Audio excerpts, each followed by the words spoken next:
हे पितरांनो तुम्हाला नमस्कार करतो. ओम श्री गणेश देवताय नमः. ओम श्री कुलदेवताय नमः. ओम श्री गुरुदेवताय नमः. ओम सर्वश्री इष्टलिंग देवताय नमः. सदा तपस्वी असे कामधेनु. सदा तपस्वी असे कामधेनु. सदा सतेज शशिकोटी भानु. गौरीपती जो सदा भस्मधारी. गौरीपती जो सदा भस्मधारी. तुझवीन शंभो मज कोण तारी. शिवशरणात मित्रांनो, मी कडप्पा परत एकदा आपल्या समोर हजर आहे. माझ्या धर्मकर्मच्या नावामध्ये आपले सहर्ष स्वागत करीत आहे. मित्रांनो,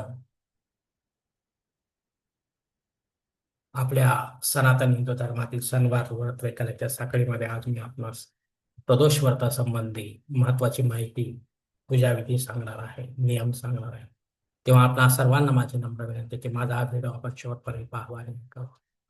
मित्रांनो, शालिवान शके 1943 संवत्सर विश्वासू उत्तरायण वसंत ऋतू फाल्गुन मास सोमवार दिनांक 16 मार्च 2026 रोजी आहे. फाल्गुन मास कृष्ण पक्ष अर्थात फाल्गुनी प्रदोष व्रत 2. सामान्य शैव वैष्णव यांच्यासाठी हे व्रत आहे मित्रांनो.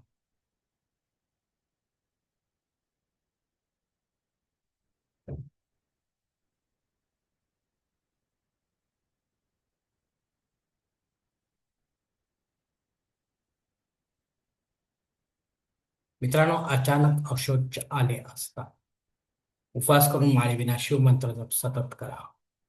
शिवमंदिरात जाताना आपल्यासोबत काही पूजा साहित्य घेऊन जा, अन्यथा त्या योग्य अशी रक्कम दान पेटीत टाकू. मंत्राचे हवन आपण नव्याने सुरू करू शकता, पण पुढे जाऊन ते बंद पडू देऊ नका, अन्यथा आपल्याला दोष लागू शकतो. ब्रह्मचर्याचे पालन करा मित्रांनो. लहान मोठ्या जीवाची हत्या अजिबात करू नका मित्रांनो. भक्ती मार्गामध्ये ही चालत नाही मित्रांनो.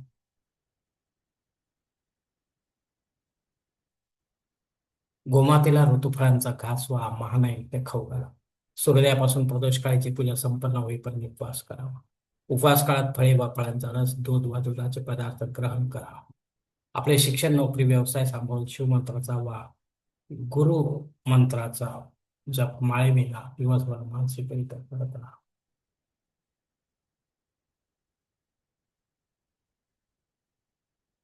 काम क्रोध विषय सेवन करू नका मित्रांनो. दुपारी झोपणे तसेच केस व नखे कापणे टाळा.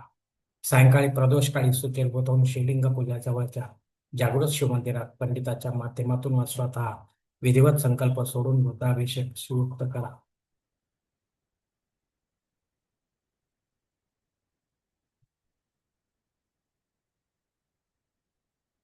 मित्रांनो, लिंगाष्टक म्हणा. 108 शिवनामावलीचा उच्चार करून एक वा 108 बेलपत्र शिवलिंगावर वाहा. आरती, कापूर आरती घ्या, घालीन लोटांगण घ्या, जयघोष घ्या, मंत्र पुष्पांजली घ्या, राष्ट्रीय प्रार्थना घ्या, शेवटी क्षमा प्रार्थना घ्या आणि अशा विधिवत पूजेची सांगता करा मित्रांनो. मित्रांनो, ब्राह्मण देवतांना विधिवत दान धर्म अवश्य करा. उदाहरणार्थ अन्न, वस्त्र, जोडवे, जोड, भस्म, वडी, रुद्राक्ष, माळा व दक्षिणा इत्यादी.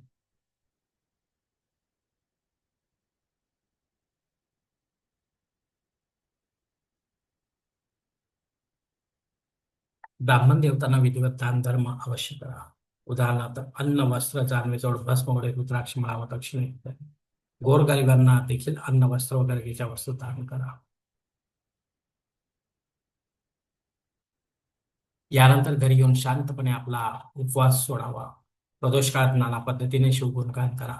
शिवध्यान धारणा देखील करा. शिवपाठ करा. शिवस्तुती व शिव महिमा स्तोत्र पठन करा. शिवलीलामृत वा शिवपुराण ग्रंथातील एखादा अध्याय पठन करा. अशा प्रकारे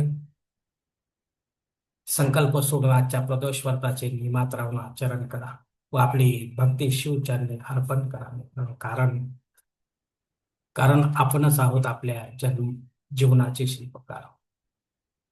धन्यवाद मित्रांनो. आजचा हा पंचांगा संबंधीचा जो व्हिडिओ आहे तो मी याच ठिकाणी संपवत आहे.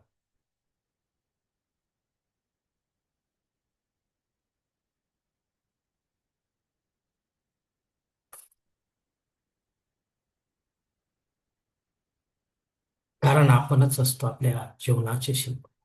धन्यवाद मित्रांनो. आजचा हा प्रदोष व्रता संबंधीचा व्हिडिओ मी या ठिकाणी संपत आहे. आपण जर माझ्या मताशी सहमत असाल तर कृपया माझे धर्मकरम चॅनल सबस्क्राईब करा, लाईक करा, आपले कुटुंब, मित्र, परिवार शेअर, तसेच कॉमेंट्स बॉक्समध्ये आपले मत अवश्य लिहा. आणि माझा पुढील व्हिडिओ आपल्यापर्यंत पोहोचण्यासाठी बेल बटन अवश्य दाबा. धन्यवाद मित्रांनो. पुढील भेटीपर्यंत आपण खुश राहा, आनंदी राहा, प्रसन्न राहा. हरिओम. शिवशंभू महादेव.